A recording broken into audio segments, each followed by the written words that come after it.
Hi students, welcome back to our channel.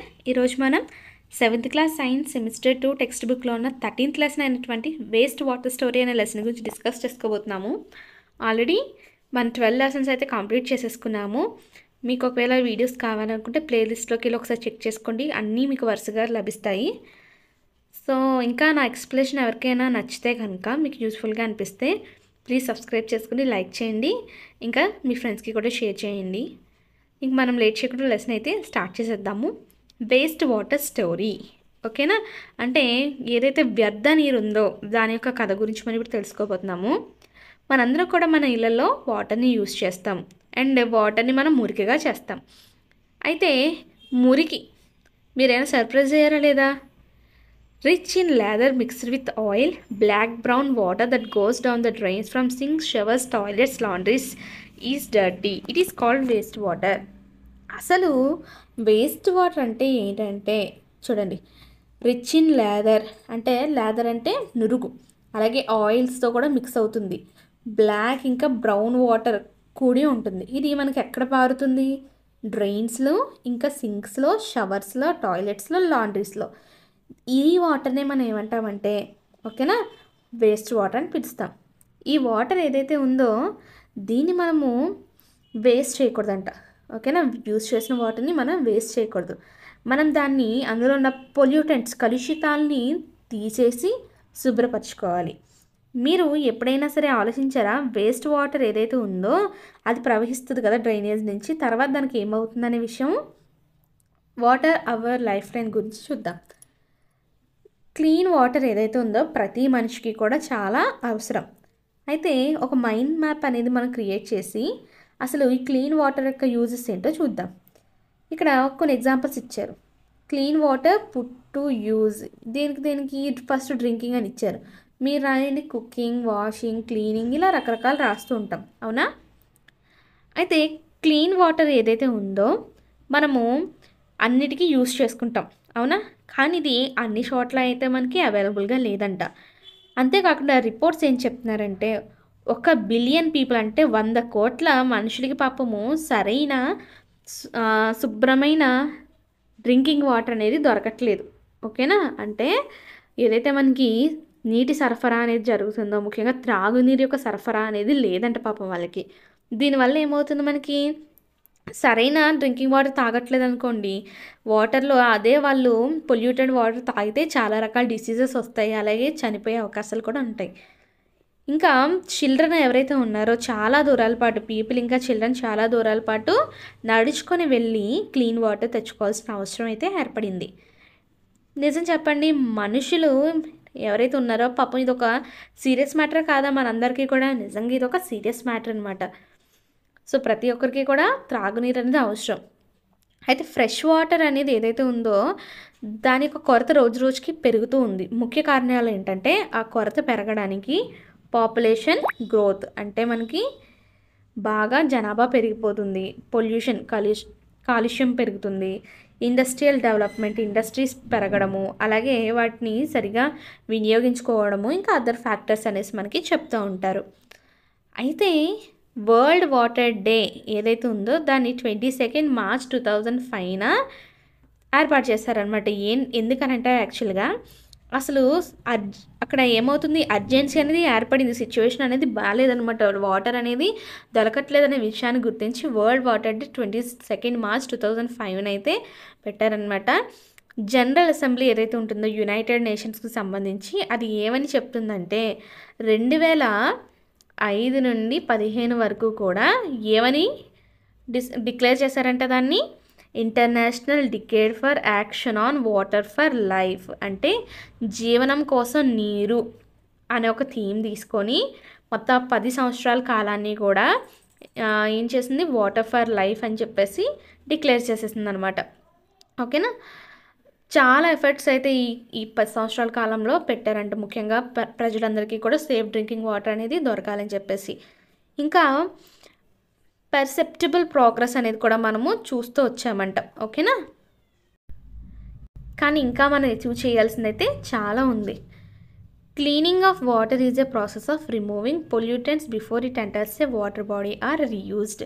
చూడండి, ఏదైతే మనకి క్లీనింగ్ ఆఫ్ వాటర్, నీటిని శుభ్రపరిచే ప్రాసెస్లో మనకి ఏముంటుందంటే ముఖ్యంగా పొల్యూటెంట్స్ని మనము తొలగించాలి. ఎప్పుడు అది ఏదైనా వాటర్ బాడీలో కలుస్తున్నప్పుడు కానీ దాన్ని తిరిగి రీయూజ్ చేసుకోవాల్సిన అవసరం అప్పుడు కానీ. అంటే ఇప్పుడు డ్రైన్ వాటర్ని డైరెక్ట్గా మనము నదిలోకి కానీ చెరువులోకి కానీ వదలకూడదు. ఏం చేయాలి, అందులో ఉన్న పొల్యూటెంట్స్ని రిమూవ్ చేసి అప్పుడు దాన్ని వదలాలి, లేదా అప్పుడు దాన్ని మనము తిరిగి యూస్ చేయాలన్నమాట. ఈ ప్రాసెస్లో మనకి వేస్ట్ వాటర్ ట్రీట్మెంట్ అనేది ఏదైతే ఉందో అది కామన్గా దాన్నే మనం కామన్గా ఏమంటామంటే సీవేజ్ ట్రీట్మెంట్ అనేసి పిలుస్తాం. వేస్ట్ వాటర్ ఏదైతే ఉందో దాన్ని క్లీన్ చేసే పద్ధతిని ఏమంటామంటే సీవేజ్ ట్రీట్మెంట్ అని పిలుస్తాము. ఇది చాలా దశల్లో అయితే మనకి జరుగుతుందన్నమాట.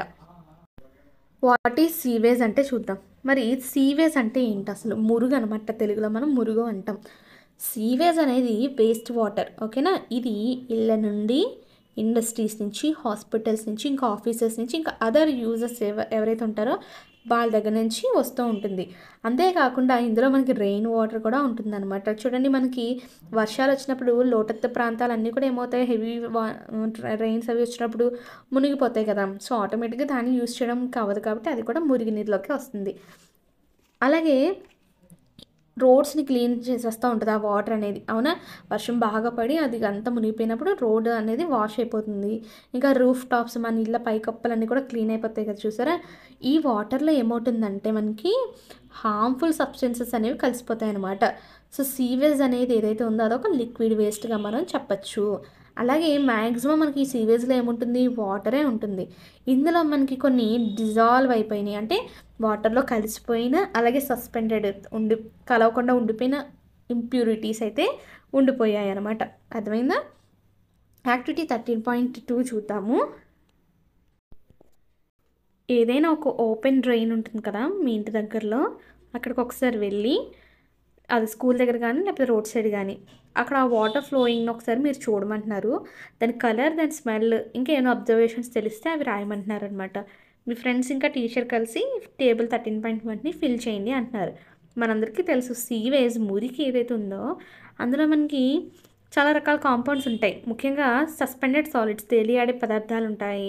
ఆర్గానిక్ ఇంకా ఇన్ఆర్గానిక్ ఇంప్యూరిటీస్ ఉంటాయి, ఓకేనా. మరిన్ని అనమాట న్యూట్రియంట్స్, సాప్రోఫైట్స్, ఇంకా డిసీజ్ని కలిగించే బ్యాక్టీరియాస్, ఇంకా అనేక రకాల మైక్రో ఆర్గానిజమ్స్ కూడా ఉంటాయన్నమాట. ఇందులో ఆర్గానిక్ ఇంప్యూరిటీస్ ఏవైతే ఉన్నాయో అందులో 2 రకాలు ఇచ్చారు చూడండి. హ్యూమన్ ఫేకస్ అంటే మనుషులు 1 or 2, అలాగే యానిమల్ వేస్ట్, జంతువులు కూడా 1 or 2 కూడా ఉండే అవకాశాలు ఉన్నాయి. వాటిని ఆర్గానిక్ ఇంప్యూరిటీస్ అంటాం. ఇంకేముంటాయి చూద్దాము. ఆర్గానిక్ ఇంప్యూరిటీస్లోనే ఇంకా కొన్ని ఇచ్చారు చూడండి. Oil, urea, pesticides, herbicides, fruit, ఇంకా vegetable waste etcetera. Inorganic impurities అంటే ఏంటంటే నైట్రేట్స్, ఫాస్ఫేట్స్, మెటల్స్. ఇవి ఇన్ఆర్గానిక్ ఇంప్యూరిటీస్లోకి వస్తాయి. న్యూట్రియంట్స్ చూసుకుంటే ఫాస్ఫరస్, నైట్రోజన్ ఉంటుందంట. బ్యాక్టీరియాస్ చూసుకుంటే మనకి విబ్రియో, ఓకేనా, cholera which causes cholera, and salmonella paratyphi which causes typhoid. బాగా గుర్తుపెట్టుకోండి, ఇక్కడ విబ్రియో కలరా అనేది ఒక బ్యాక్టీరియా అనమాట, ఓకేనా. విబ్రియో కలరా ఇది ఏం చేస్తుంది, మనుషుల్లో కలరా వ్యాధిని కలుగజేస్తుంది. అలాగే సాల్మోనెల్లా పారాటైఫీ ఏం చేస్తుంది, టైఫాయిడ్ని కలుగజేస్తుంది అనమాట, ఓకేనా. ఇంకా అదర్ మైక్రోబ్స్ ఏంటి, ప్రోటోజోన్స్ కానీ ఇలాంటివి ఉంటాయంట. ప్రోటోజోవా వల్ల మనకి ఏ వ్యాధి వస్తుందంటే డిసెంటరీ, అంటే జిగటి విరోచనాలు అంటారు కదా, అదనమాట. Water freshens up and eventful journey. చూడండి ఒకసారి, ఇంట్లో కానీ లేదా పబ్లిక్ బిల్డింగ్స్లో జనరల్గా మనకి పైప్స్ అనేవి ఫిక్స్ చేసి ఉంటారు, అవునా. ఇది ఏం చేస్తుంది, మనకి క్లీన్ వాటర్ని తీసుకొస్తుంది. అలాగే ఇంకొక సెట్ ఆఫ్ పైప్ ఏంటి, వేస్ట్ వాటర్ని బయటికి పంపిస్తుంది. అయితే మనము గ్రౌండ్ ఒకసారి చూస్తే కనుక గ్రౌండ్లో ఏం జరుగుతుందో, మనము పెద్ద ఇంకా చిన్న పైప్స్ అనేవి ఒకదానితో ఒకటి కనెక్ట్ అయిన నెట్వర్క్ని మనం చూస్తాం అనమాట. దాన్ని మనము ఏమంటున్నామంటే ఇక్కడ సీవర్స్ అనేసి పిలుస్తున్నాం. ఏమంటున్నాము, సీవర్స్. ఆటోమేటిక్గా ఇది సీవరేజ్ని ఫామ్ చేస్తుంది అనమాట. ఇది యాక్చువల్గా ఏంటంటే సీవరేజ్ అంటే మనకి సీవేజ్ని క్యారీ చేసే ఒక ట్రాన్స్పోర్ట్ సిస్టమ్. అర్థమైనా, సీవరేజ్ అంటే ఏంటి, సీవేజ్ని క్యారీ చేసే ట్రాన్స్పోర్ట్ సిస్టమ్ అనమాట, ఓకే. అది ఎక్కడ ప్రొడ్యూస్ అవుతుంది, అలాగే ఎక్కడ మళ్ళీ దాన్ని బయటికి డిస్పోజల్ వదులుతున్నారు అనేది, అది ట్రీట్మెంట్ ప్లాంట్లో అయినా సరే వదులుతూ ఉంటారు మనకి, ఓకే. దీన్ని మనము సీవరేజ్ అనేసి పిలుస్తాం. మ్యాన్ హోల్స్ అనేవి చూసుకుంటే కనుక అంటే మనకి ప్రతి 50 మీటర్ల నుంచి 60 మీటర్ల మధ్యలో మనకి సీవరేజ్లో ఉంటాయండి మ్యాన్ హోల్స్ అనేవి. ఓకేనా. అలాగే జంక్షన్ ఆఫ్ 2 ఆర్ మోర్ సీవర్స్, ఒకటి లేదా రెండు సీవర్స్, అదే రెండు లేదా అంతకుమించి ఎక్కువ సీవర్స్ మధ్యలో కూడా మనకి ఈ మ్యాన్ హోల్స్ కనిపిస్తూ ఉంటాయి. అంటే అక్కడ మనకి డైరెక్షన్లో చేంజ్ ఉందని అర్థం అన్నమాట. ఓకే. నెక్స్ట్ ఇక్కడ టేబుల్ ఇచ్చారు కదా, sullage water, foul waste, trade waste అంటే టైప్ ఆఫ్ సీవేజ్ రాశారు. పాయింట్ ఆఫ్ ఆరిజిన్, కిచెన్ నుంచి వచ్చే దాంట్లో మనకి ఏం కంటామినెంట్స్ ఉంటాయి చెప్పండి. జనరల్గా ఫ్రూట్ ఇంకా వెజిటేబుల్ వేస్ట్ ఉంటాయి. టాయిలెట్స్ నుంచి వచ్చే దాంట్లో యూరియా ఇలాంటివి ఉంటాయి. ఓకేనా. ట్రేడ్ వేస్ట్, ఇండస్ట్రియల్లో చూసుకుంటే కనుక మనకి నైట్రోజన్, ఫాస్ఫేట్స్, మెటల్స్ ఇవన్నీ ఉంటాయి అన్నమాట. ఓకేనా. నెక్స్ట్ యాక్టివిటీ 13.3 చూద్దాము. మన యొక్క స్కూల్ బిల్డింగ్ దగ్గర నుంచి కానీ లేకపోతే హోమ్ దగ్గర నుంచి కానీ సీవేజ్ రూట్ని స్టడీ చేయాలంట. దీనికి సంబంధించి ఒక సీవేజ్ రూట్ని లైన్ డయాగ్రామ్ వేయమంటున్నారు. స్ట్రీట్లో దాని ద్వారా వెళ్ళి సర్వే చేయమంటున్నారు అన్నమాట, ఎన్ని మ్యాన్ హోల్స్ ఉన్నాయి ఏంటనేది. ఒకవేళ పాసిబుల్ అయితే ఓపెన్ డ్రైన్ కానీ అక్కడికి వెళ్ళి చూసినప్పుడు అక్కడ లివింగ్ ఆర్గనిజమ్స్ ఏమైనా మీకు కనిపిస్తే వాటిని కూడా రాయమంటున్నారు. మీకు ఒకవేళ సీవేజ్ సిస్టమ్ అనేది మీ లొకాలిటీలో లేదనుకోండి, అయితే అసలు ఆ సీవేజ్ అనేది బయటికి ఎలా డిస్పోజ్ చేస్తున్నారు అనే విషయాన్ని కూడా మీరు గమనించండి అని చెప్తున్నారు. ట్రీట్మెంట్ ఆఫ్ పొల్యూటెడ్ వాటర్, మరి ఈ కలుషితమైన నీటిని ఏ విధంగా శుభ్రపరుస్తున్నారో చూద్దాం. దీనికి సంబంధించి యాక్టివిటీ ఉంది, దీన్ని మనం పర్ఫామ్ చేయాలన్నమాట. దీని ద్వారా మనము ఈ వేస్ట్ వాటర్ యొక్క ట్రీట్మెంట్ ప్లాంట్లో ఎలా జరుగుతుందో తెలుసుకుంటాం. ముందుగా మనము గ్రూప్స్గా డివైడ్ అవ్వాలి అండ్ అబ్జర్వేషన్స్ని మనం ఈచ్ స్టేజ్లో రాసుకోవాలి.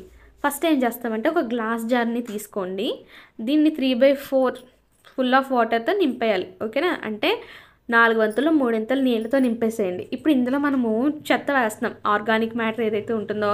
అంటే సపోజ్ మనకి ఇక్కడ ఎగ్జాంపుల్స్ ఏమి ఇచ్చాడు, గడ్డి ఉంటుంది కదా, కొంచెం గడ్డి, ఆరెంజ్ పీల్స్, కమలాకాయ తొక్కలు. ఓకేనా. ఇంకా కొంచెం డిటర్జెంట్, సర్ఫ్, ఇంక్ కలర్ కానీ ఏమైనా అలాంటివన్నీ కూడా యాడ్ చేయమంటున్నాడు. నెక్స్ట్ ఇప్పుడు ఈ జార్కి మూత పెట్టేస్తున్నాం, పెట్టేసి బాగా షేక్ చేస్తున్నాం అనమాట. షేక్ చేసేసి ఇదంతా మిక్స్చర్ అనేది ఏదైతే మనం కలిపేసామో దీన్ని ఎండలో ఒక 2 రోజులు ఉంచామంటున్నారు. 2 డేస్ తర్వాత ఏమవుతుంది, మళ్ళీ మిక్స్చర్ని షేక్ చేస్తున్నాము. షేక్ చేసి ఇప్పుడు కొంచెం దాన్ని ఒక టెస్ట్ ట్యూబ్లో తీసుకుంటున్నాం. ఓకేనా.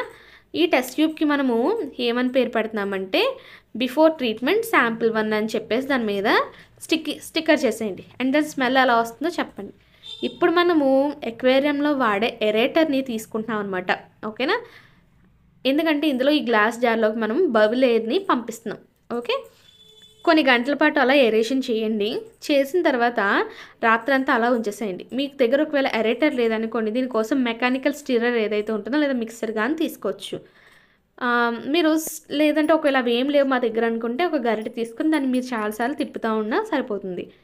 తర్వాత ఎరేషన్ కంప్లీట్ అయిపోయిన తర్వాత దీన్ని మళ్ళీ ఇంకొక టెస్ట్ ట్యూబ్ తీసుకొని ఈ వాటర్ని వేసి ఆఫ్టర్ ఎరేషన్ శాంపుల్ 2 అని చెప్పేసి లేబుల్ చేయండి.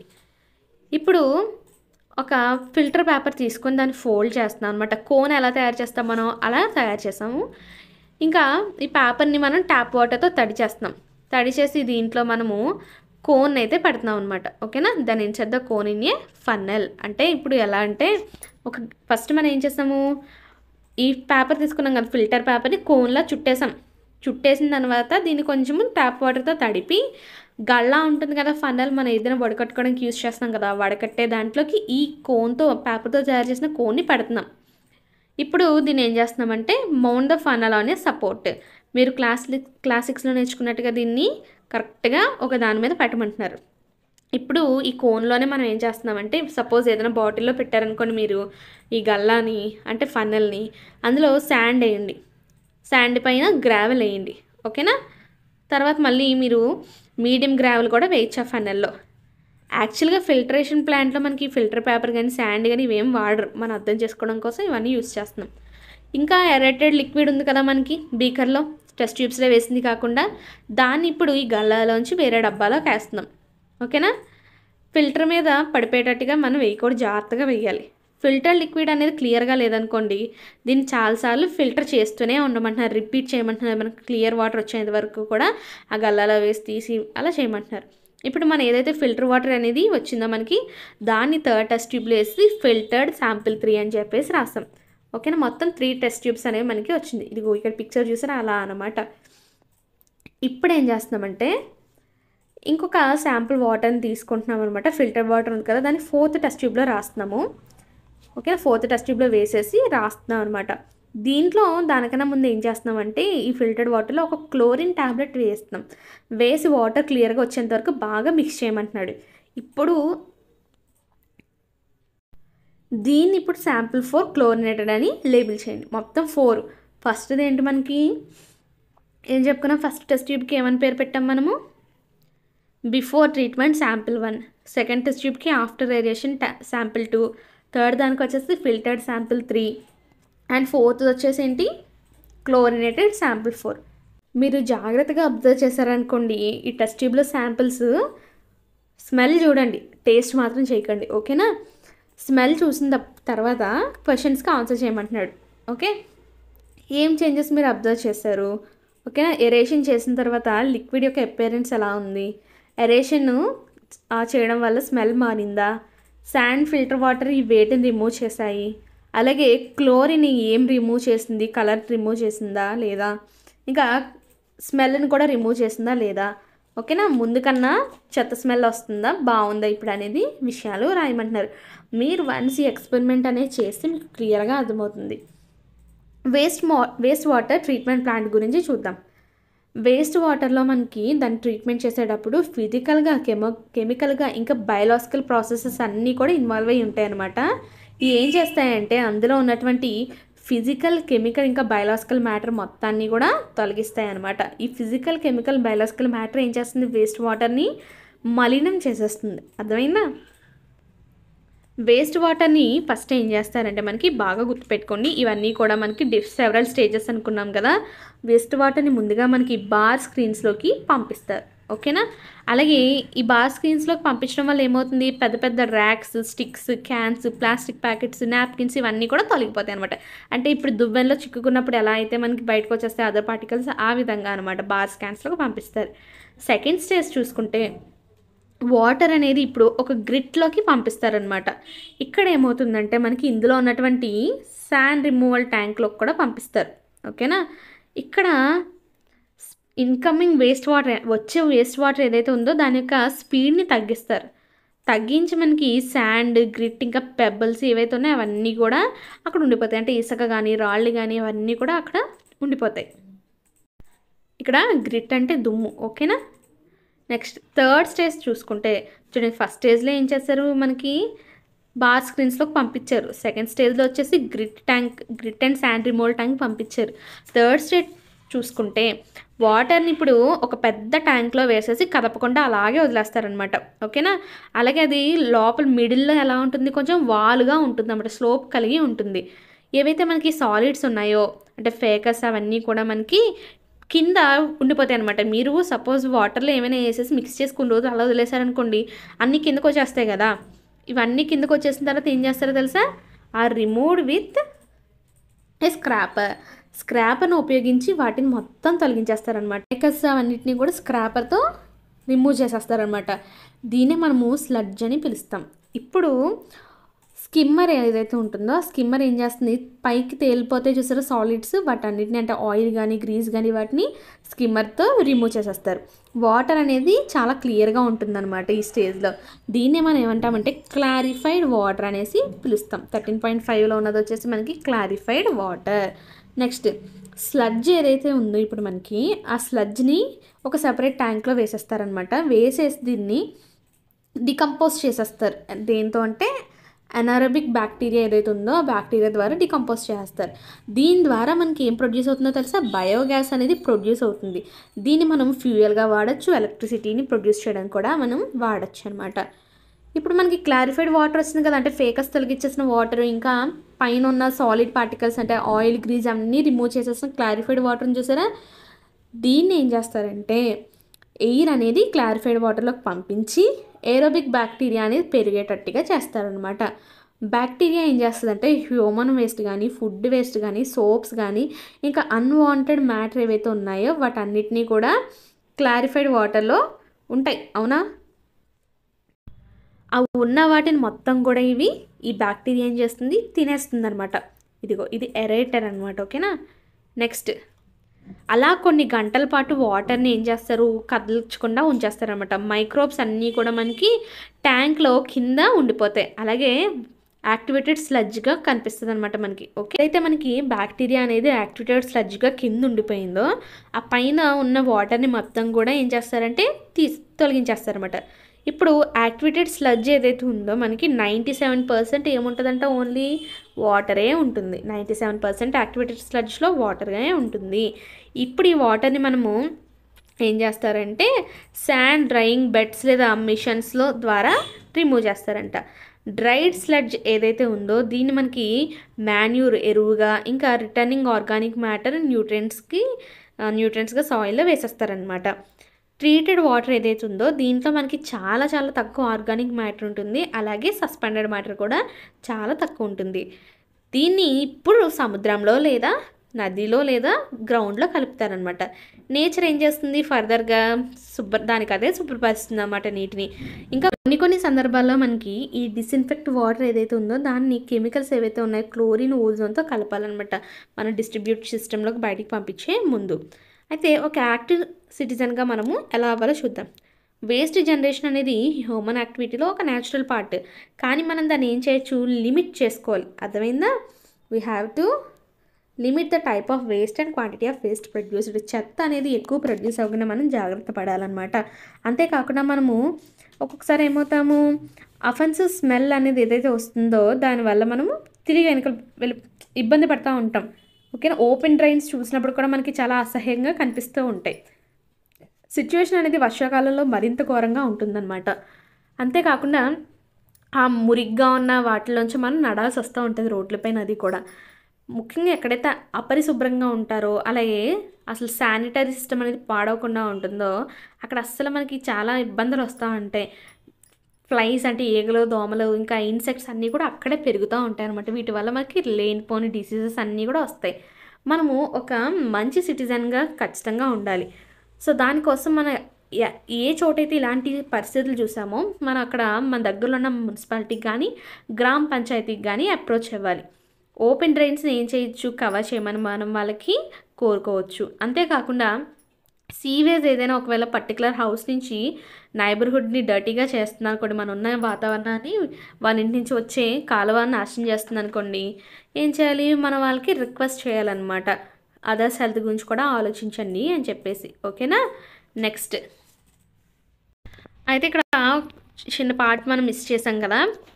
బోజో అంటున్నాడు రివర్ వాటర్ ఏదైతే ఉందో అది మనం ఇప్పుడు చూసారా వేస్ట్ వాటర్ ట్రీట్మెంట్ ప్లాంట్లో ఏ విధంగా అయితే ప్రాసెస్లో క్లీన్ అవుతుందో రివర్లో ఉన్న వాటర్ దాని అంతటా అదే క్లీన్ అవుతుందంట. Did you know? చూద్దాం. మనందరికీ కూడా ఏమని సజెస్ట్ చేస్తున్నారంటే మనము యూక్లిప్టస్ ట్రీస్ ఏవైతే ఉన్నాయో వాటిని సీవేజ్ పాండ్స్ దగ్గరలో అయితే నాటాలంట. ఈ ట్రీస్ ఏం చేస్తాయంటే వేస్ట్ వాటర్ ఎక్స్ట్రా ఉన్నదాన్ని అబ్జర్వ్ చేసేస్తాయి, అలాగే ప్యూర్ వాటర్ని తిరిగి అట్మాస్ఫియర్లోకి రిలీజ్ చేస్తాయి. బాగా గుర్తుపెట్టుకోండి. అండ్ చాలా ఇంట్రెస్టింగ్గా కూడా ఉంది కదా ఇది. తర్వాత కంటిన్యూ చేద్దాము. Better house keeping practices. మనము వేస్ట్ని ఇంకా పొల్యూటెంట్స్ని తగ్గించుకొని అవి లేకుండా చేయాలంటే మనం ఏం చేయాలి, మనము ఆ మురికిలోకి ఏమేమి వదులుతున్నామో మనకంటూ కొంచెం అవగాహన ఉండాలన్నమాట. కుకింగ్ ఆయిల్స్, ఫ్యాట్స్ ఏవైతే ఉన్నాయో వాటిని కాలువలో వేయకూడదు.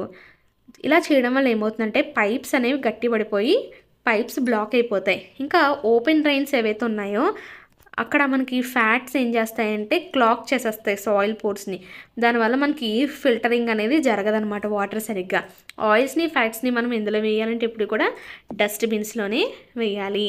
కెమికల్స్ ఏవైతే ఉంటాయో పెయింట్స్ కానీ, సాల్వెంట్స్ కానీ, ఇన్సెక్టిసైడ్స్ కానీ, మోటార్ ఆయిల్స్ కానీ, మెడిసిన్స్ ఇవన్నీ కూడా మైక్రోబ్స్ని చంపేస్తాయి అనమాట. ఓకేనా. మైక్రోబ్స్ మనకి వాటర్ని ప్యూరిఫై చేయడంలో హెల్ప్ చేస్తున్నాయి కదా, అలాంటి మైక్రోబ్స్ని చంపకుండా మనం ఆపాలంటే మనకి కెమికల్స్ వాటిని డ్రైన్లో వేయకూడదు. అంతేకాకుండా వాడేసిన టీ లీవ్స్ అంటే టీ పొడి, సాలిడ్ ఫుడ్ ఏదైతే మనకి మిగిలిపోయి ఉంటుందో ఇంట్లో, సాఫ్ట్ టాయ్స్ కానీ, కాటన్ కానీ, శానిటరీ టవల్స్ కానీ ఇవన్నీ కూడా మనము ఏం చేయాలి, డస్ట్బిన్లోనే వేయాలి. ఈ వేస్ట్ ఏమవుతాయి, డ్రైనేజ్లో మనకు అడ్డు పడిపోతాయి. దీనివల్ల మనకి ఏమవుతుంది, ఆక్సిజన్ అనేది అందులోకి వెళ్ళదు, ఆటోమేటిక్గా అక్కడ డిగ్రేడేషన్ ప్రాసెస్ అనేది జరగకుండా ఆగిపోతుంది అనమాట. అర్థమైందా మీకు? చూడండి ఇక్కడ పిక్చర్లో ఏం చెప్తున్నాడు, షింక్లో అయితే వేయకూడదు మనం. ఓకే, ఈ టీ అది యూజ్ చేసిన దాన్ని ఎందులో వేయాలంట, డస్ట్బిన్లో వేసుకోవాలి. నెక్స్ట్ ఇయర్ 2016లో చూసుకుంటే గవర్నమెంట్ ఆఫ్ ఇండియా ఒక ఇనిషియేటివ్ తీసుకొని ఏం చేసింది, ఒక కొత్త మిషన్ అయితే ప్రారంభించింది. అదే స్వచ్ఛ భారత్. చాలా డ్రైవ్స్ ఏవైతే ఉంటాయో, అంటే ముఖ్యంగా మనకి ప్రాపర్ సీవేజ్ డిస్పోజల్, అంటే కాలువలు అనేవి శుభ్రంగా ఉండాలని, టాయిలెట్స్ని ప్రొవైడ్ చేయడము, ఓకేనా, ఇలాంటి పనులన్నీ కూడా చేయమని చెప్పేసి గవర్నమెంట్ సూచించింది. అండ్ అందరికీ కూడా చాలా వరకు ఇలాంటి పనులు చేసి పెట్టింది. వెర్మీ ప్రాసెసింగ్ టాయిలెట్ గురించి చూద్దాం. టాయిలెట్ ఏదైతే ఉంటుందో, హ్యూమన్ ఎక్స్క్రీటా ఏదైతే మనకి ఇది ట్రీట్ చేస్తారన్నమాట, ఎర్త్వామ్స్ అనేవి ఏవైతే ఉంటాయో వాటి ద్వారా ట్రీట్ చేయడం జరుగుతుంది. అర్థమైందా? మనకి మీరు వెర్మీ కంపోస్ట్ గురించి వినే ఉంటారు. అక్కడ ఏం చేస్తారు, మనకి ఎర్త్వామ్స్ని వేసి మాన్యూర్ తయారు చేస్తారు కదా.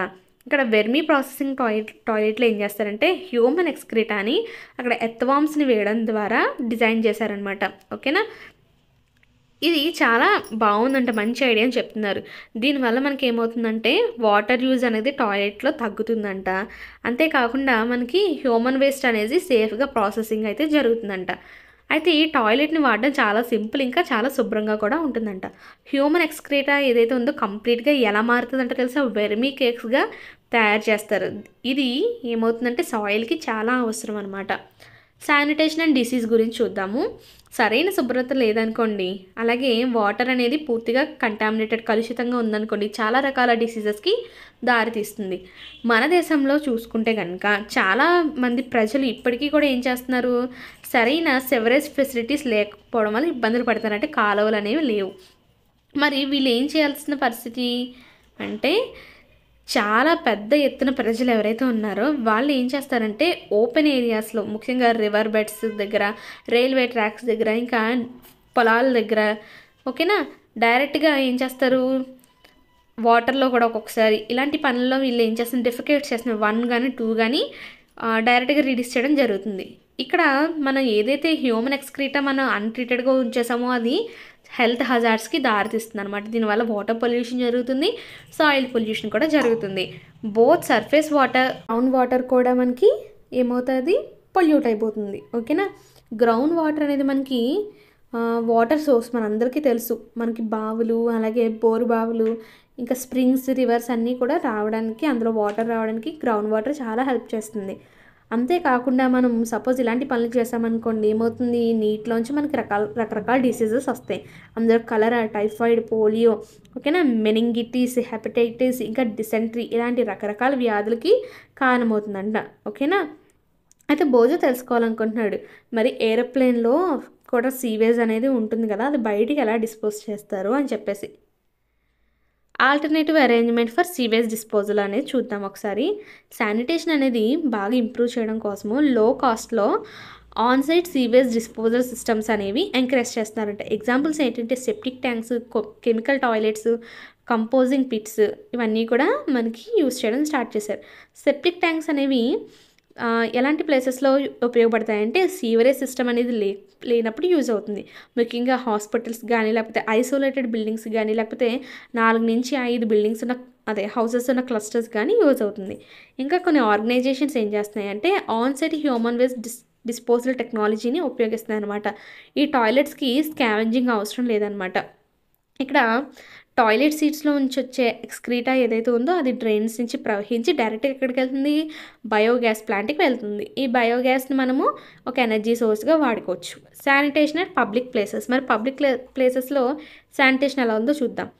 మన కంట్రీలో జనరల్గా మనకి ఫెయిర్స్ జరుగుతూ ఉంటాయి, అవునా, తీర్థాలని, ఎగ్జిబిషన్స్ అనేవి రకరకాలు జరుగుతూ ఉంటాయి. చాలామంది ప్రజలు అందులో పార్టిసిపేట్ చేస్తారు.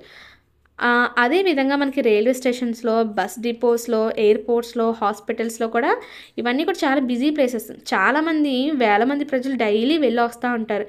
సో చాలా పెద్ద ఎత్తున వేస్ట్ అనేది జనరేట్ అవుతూ ఉంటుంది, అవునా. సో మరి ప్రాపర్గా దాన్ని బయట అయితే పడేయాలన్నమాట, లేదనుకోండి రకరకాల వ్యాధులు వస్తూ ఉంటాయి. సో గవర్నమెంట్ ఏం చేస్తుంది, మనకి సరైన స్టాండర్డ్స్ తీసుకొని శానిటేషన్ అయితే కల్పిస్తుంది. కానీ దురదృష్టకరం ఏంటంటే ఇవన్నీ కూడా స్ట్రిక్ట్గా అయితే అమలు చేయట్లేదంట.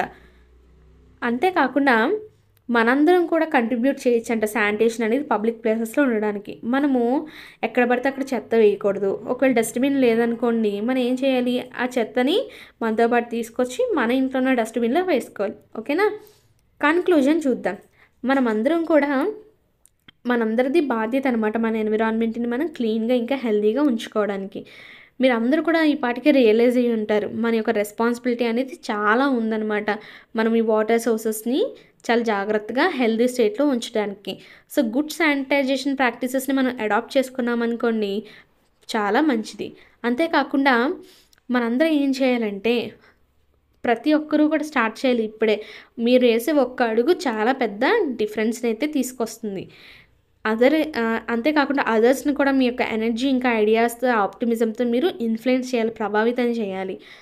సో, పీపుల్ అందరూ కలిస్తే బోలెడంత చేయొచ్చు. ఓకేనా? అందరూ కలిసికట్టుగా చేస్తే ఇంకా పెద్ద పవర్‌గా మనం ఏర్పడొచ్చు. మహాత్మా గాంధీ ఏం చెప్పారో చూడండి. ఎవరో వస్తారని వెయిట్ చేయాల్సిన అవసరం లేదు. ఓకేనా? అంటే మనము మనలో మనం మార్పు తెచ్చుకోవడానికి, మనమంటూ ఒక మంచి మనిషిగా ఎదగడానికి ఎవరో రావాల్సిన అవసరం లేదు. మనకు మనమే మారాలని చెప్పేసి మహాత్మా గాంధీ అయితే చెప్పడం జరిగింది. సో, ఇదండి మన లెసన్. మీకు అర్థమైందని నేను అనుకుంటున్నాను. నా ఎక్స్‌ప్లనేషన్ నచ్చితే ప్లీజ్ లైక్ చేయండి, సబ్స్క్రైబ్ చేసుకోండి, ఇంకా మీ ఫ్రెండ్స్‌కి షేర్ చేయండి. ఓకేనా?